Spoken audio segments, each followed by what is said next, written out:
SK news Mulbagal digital ಸುದ್ದಿವಾಹಿನಿಗೆ ಸ್ವಾಗತ.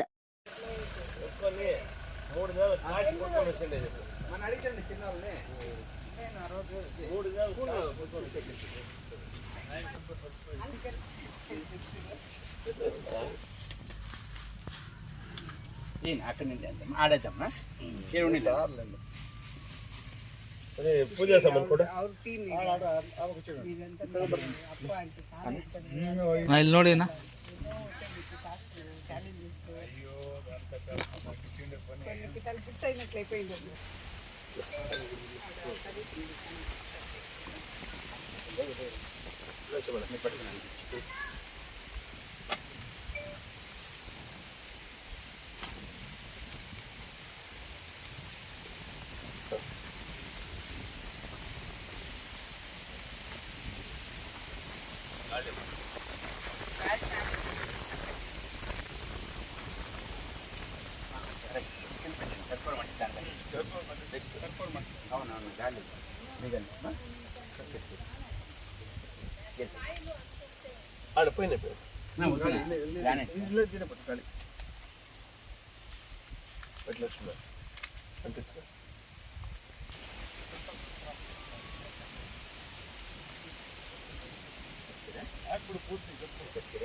ನನ್ನ ಕಾಲ್ ದೂರನ ಕರ್ಪರ್ ಯೋ ಹಿಂಗ ಹೇಳದು ಕೂಡವಾ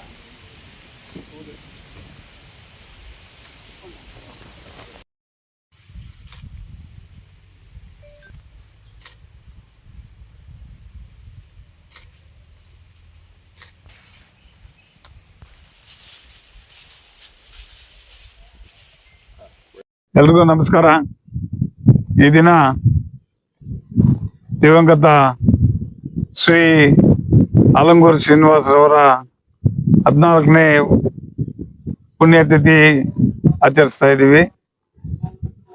ಏನು ನಮ್ಮ ನಾಯಕರಾದಂಥ ಆಲಂಗೂರು ಶ್ರೀನಿವಾಸರವರು ಬಹಳ ವರ್ಷಗಳಾದರೂ ಕೂಡ ಅವರ ನೆನಪು ಅವರ ನಮ್ಮ ಮನಸ್ಸಿನಲ್ಲಿ ಮತ್ತು ಅವರು ಮಾಡಿರುವಂಥ ಕಾರ್ಯಗಳು ಶಾಶ್ವತವಾಗಿ ಮುಳಬಾಗಿಲು ತಾಲೂಕಿನಲ್ಲಿ ನಿಂತೋಗಿರೋದನ್ನ ಪ್ರತಿಯೊಬ್ಬರು ತಿಳ್ಕೊಂಡಿದ್ದಾರೆ.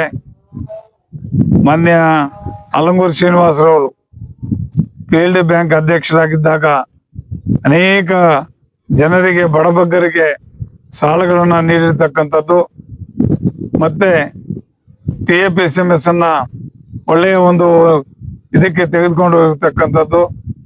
ಇದಲ್ಲದೆ ಶಾಸಕರಾಗಿದ್ದಾಗ ಮತ್ತು ತಾಲೂಕಿನಲ್ಲಿ ಕರ್ನಾಟಕ ಸರ್ಕಾರದ ಪೌರಾಡಳಿತ ಸಚಿವರಾಗಿ, ತೋಟಗಾರಿಕಾ ಸಚಿವರಾಗಿ ಅವರು ಮಾಡಿರ್ತಕ್ಕಂಥ ಕೆಲಸಗಳೇನಿದೆ ಅದೆಲ್ಲ ಕೂಡ ಶಾಶ್ವತವಾಗಿ ನಿಂತಿರ್ತಕ್ಕಂಥ ಕೆಲಸಗಳು.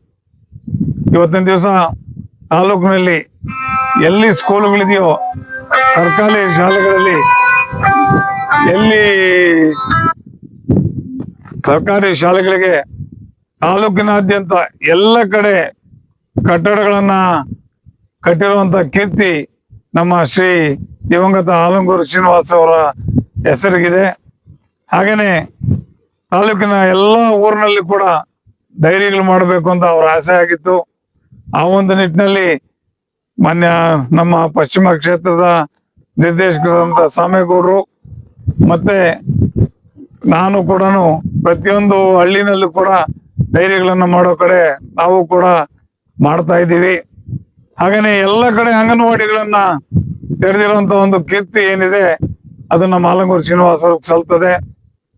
ನಂತರ ಏನು ದೇವರ ಸಮುದ್ರ ಅಲ್ಲಿ ಡಿಪ್ಲೊಮಾ ಕಾಲೇಜನ್ನ ಮಾಡಿದ್ರು, ಅವರ ದೂರದೃಷ್ಟಿ ಫಲವಾಗಿ ಇವತ್ತು ಅದೊಂದು ದೊಡ್ಡ ಇನ್ಸ್ಟಿಟ್ಯೂಷನ್ ಆಗಿ ಜಿಲ್ಲೆಯ ಎಲ್ಲ ಮಕ್ಕಳಿಗೂ ಕೂಡ ಒಂದು ಓದನ್ನ ಕಲ್ಪಿಸ್ಕೊಡ್ತಾ ಇದ್ದಾರೆ ಅಂತಂದ್ರೆ ತಪ್ಪಾಗ್ಲಾರ್ದು. ಅವರ ಒಂದು ಆಸೆ ಏನಿತ್ತು ಅಂತಂದ್ರೆ ನಮ್ಮ ಹತ್ರ ಎಕ್ಸ್ಪ್ರೆಸ್ ಮಾಡಿದ್ದು ಅಲ್ಲಿ BE ಕಾಲೇಜನ್ನ ಮಾಡಬೇಕು ಅಂತ ಹೇಳಿ ಒಂದು ಆಸೆ ಇತ್ತು. ಆದ್ರೆ ದುರದೃಷ್ಟವಶಾತ್ ಅದು ಇನ್ನೂ ಕೈಗೂಡಿಲ್ಲ. ಮುಂದಿನ ದಿನಗಳಲ್ಲಾದ್ರೂ ಅದನ್ನ BE ಕಾಲೇಜಿನಾಗಿ ಉನ್ನತೀಕರಿಸಬೇಕು ಅಂತೇಳಿ ನಾನು ನಮ್ಮ ಶಾಸಕರಲ್ಲಿ ಕೂಡ ಮತ್ತು ಕರ್ನಾಟಕ ಸರ್ಕಾರವನ್ನು ಕೂಡ ಆಗ್ರಹ ಮಾಡ್ತಾ ಇದ್ದೀನಿ. ಏನು ಅಲಂಗೂರು ಶ್ರೀನಿವಾಸ್ ಅವ್ರನ್ನ ಕಳ್ಕೊಂಡು ನಿಜಕ್ಕೂ ಕೂಡ ಅವರ ಅಭಿಮಾನಿಗಳೇ ಅಲ್ಲ ನಾವು, ಅವರ ಒಂದು ಹಿಂಬಾಲಕರಾಗಿದ್ದು ಕೂಡ ಅವರ ಅಕಾಲಿಕ ನಿಧನ ನಮಗೆ ತುಂಬಲಾರದಂತ ಒಂದು ನಷ್ಟ ಆಗಿದೆ. ಆ ಒಂದು ನಿಟ್ಟಿನಲ್ಲಿ ಇವತ್ತು ಅವರ ಒಂದು ಪುಣ್ಯತಿಥಿ ನೆರವೇರಿಸ್ತಾ ಇದ್ದೀವಿ. ಅವರ ಒಂದು ಆತ್ಮಕ್ಕೆ ಭಗವಂತ ಶಾಂತಿ ಕೊಡ್ಲಿ ಅಂತ ಹೇಳ್ತಾ ನನ್ನ ಎರಡು ಮಾತನ್ನ ಮುಗಿಸ್ತಾ ಇದ್ದೀನಿ.